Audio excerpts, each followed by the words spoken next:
Hi, welcome to my main channel. This is Reno Alcala for InosVLOG. At ngayon po ay mag-concentrate tayo sa pagbibigay sa inyo ng information tungkol sa YouTube Analytics.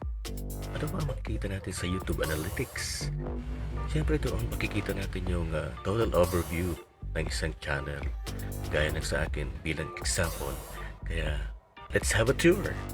Ito po ang aking official channel, Reno Alcala. Yan pa rin po ang aking true name.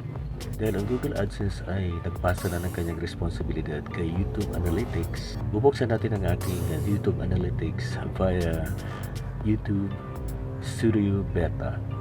Mayroong message ang YouTube na gaya nito, congratulations, your channel has been approved for monetization.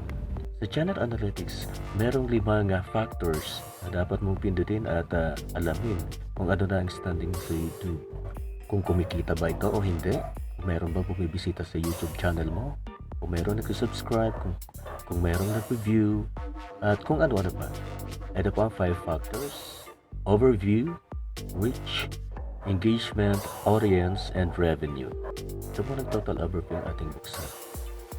Naka-indicate dito kung ilang days ang kanyang overview. Halimbawa sa akin, from September 14 to October 11 ngayong 2019 for the last 28 days.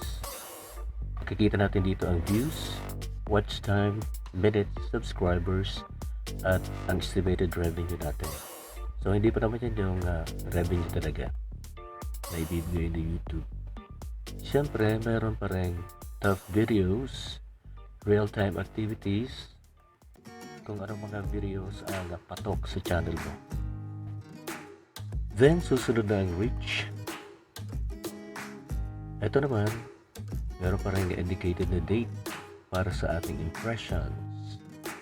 Impression, click, plus, through rate, views, at unique viewers. And then, meron siyang traffic source types. Ano bang klaseng traffic online ang pumapasok sa channel mo? At syempre yung impressions and how they led to watch time. And by traffic source, external, and playlists. At syempre may mga traffic sources gaya ng suggested videos at YouTube search. Ito sa YouTube search, dito mo makikita yung mga kadalasang sinisearch ng ating mga viewers. Syempre depende na rin sa mga tags na ginawa mo yan. And then we come down to engagement. Sa engagement naman, yung watch time from subscribers. Marami pala yung nag-watch sa akin or nanonood na hindi naman nakasubscribe. Sana naman mag-subscribe na kayo.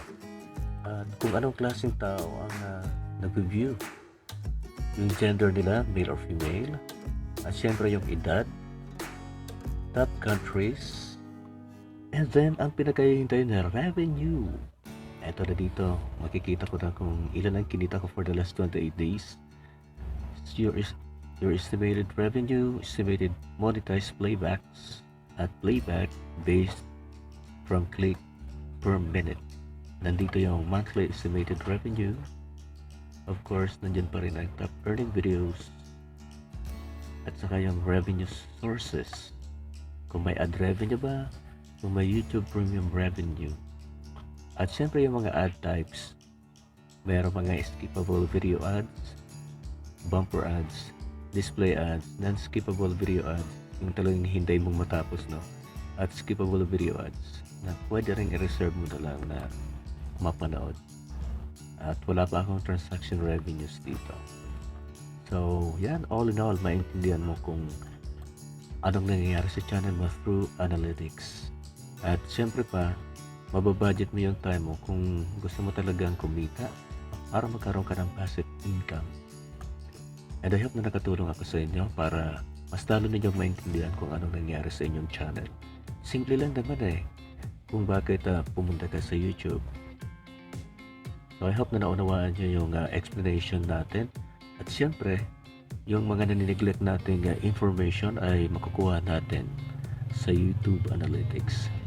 Siya ang mag-guide sa atin kung ano na ba ang status natin online via YouTube vlogging, pag-upload natin ng ating mga experiences, yung mga interest natin sa buhay or advocacy, at marami pang iba.